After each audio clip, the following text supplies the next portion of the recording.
Kita berjumpa lagi ya dalam page kebun ISA, kebun ikut suka aku. Hari ni jadual saya ni nak membaja lah, Tapi sebelum ni saya ada mesin rumput. Tapi hari ni nak baja, tak boleh terus baja lah, kena betulkan dulu saluran pipe siraman. Sebab sebelum mesin ni saya ada alihkan pipe tu semua. Kalau tak alih memang selalu kena mesin dan putus.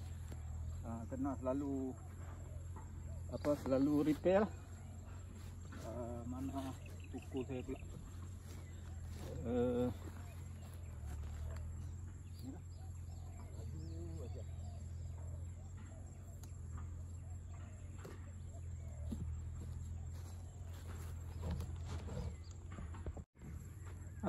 Ni tukul.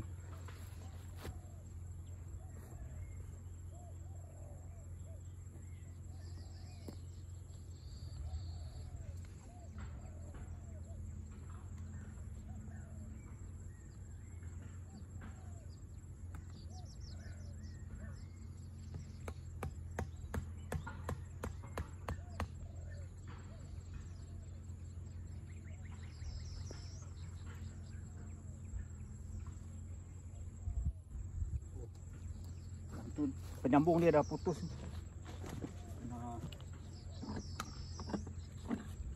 Yang tu saya sambung biasa-biasa saja. Jadi nak tukar pakai ni.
Jauhkan sikit, pokok dah besar.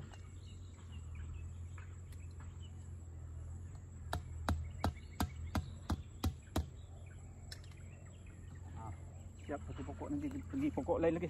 Banyak lagi kena repair.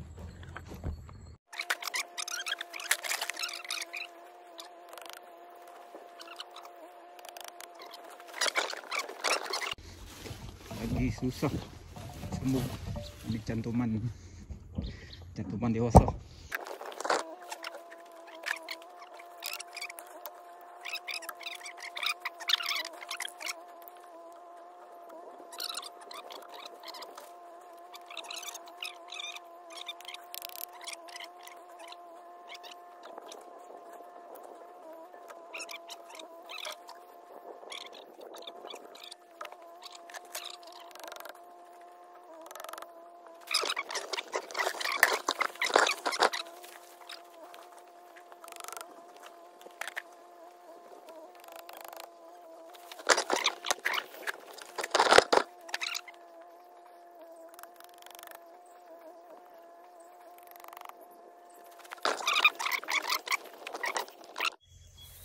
Sekarang dah siap membaja. Rasanya dah baja semua pokok. Ada kekurangan sikit tuan-tuan. Kita membaja selepas mesin rumput ni. Baja-baja dia akan sangkut di atas bekas-bekas rumput yang kita mesin ni. Tapi tak apa, lepas ni kita akan buat siraman. Jadi dapat mengatasi kekurangan tadi tu, kekurangan membaja selepas misi rumput. Kebanyakan sipu mencadangkan membaja sebelum misi rumput lah. Sebab rumput dia tegak kan. Bila kita baja dia tak sangkut. Dia turun ke tanah terus. Tapi saya baja macam tu saya tak puas hati lah kalau rumput banyak. Sebab saya tak nampak butir baja tu. Masing-masing cara. Nanti saya akan buat siraman. Jadi mudah-mudahan akan dapat mengatasi lah masalah baja sangkut tar rumput. Okey, nanti saya buat siraman. Harap-harap pam saya okey lah. Sebab dah banyak hari tak jalan. Pam saya ni kalau banyak hari tak jalan, dia akan jam. Dia punya motor tak mau pusing. Sebab dah banyak hari tak jalan, hujan kan. Harap-harap jalan lah. Kalau tidak, saya kena turun berenang dalam kolam pula. Dia tak susah untuk betulkan dia. Cuma kena turun dalam, tolong putar dia punya motor. Nanti tengok macam mana. Okey, nampak macam tak ada masalah. Nampak pam berfungsi dengan baik. Jadi siraman ini tak lama, tuan-tuan. Siraman ini tak lama. Bukan untuk siram pokok. Jadi motif kita untuk larutkan baja saja. Untuk diserap kepada akar. Jadi akar-akar yang akar cari makan ni, dia berada di permukaan tanah, tak jauh. Dalam 5 cm macam tu. Atau lebih singkat. Jadi kalau kita siram lama nanti, sama ada baja tu akan terhakis oleh air yang kita siram, ataupun dia turun terlalu dalam pula.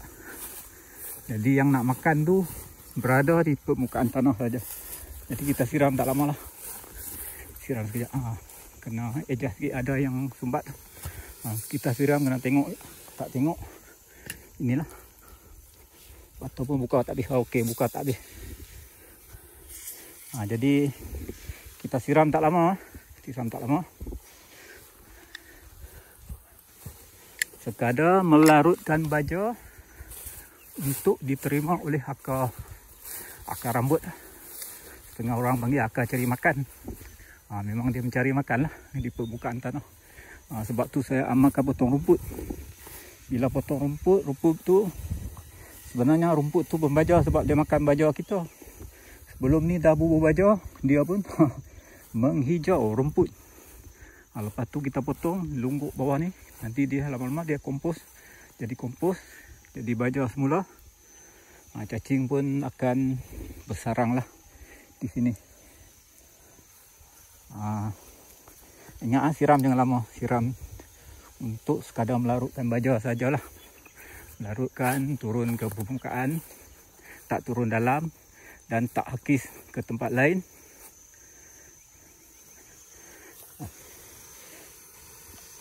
Lajukan sikit. Tak hakis ke tempat lain dan dapat diserap dengan akar sepenuhnya tanpa pembaziran. Kalau dari arah ni tak nampak sangat dia punya kilauan air tu, sebab sebelah tu matahari jatuh. Kita kena berada belah matahari naik pagi ni baru boleh nampak air tu. Okey lah kawan-kawan, perkongsian sedikit ketua ringkas simple dari kebun saya. Kalau rasa nak boleh dipraktikkan di kebun kawan-kawan, kebun tuan-tuan, bolehlah. Ini cara saya, cara kebun ISA, kebun ikut suka aku.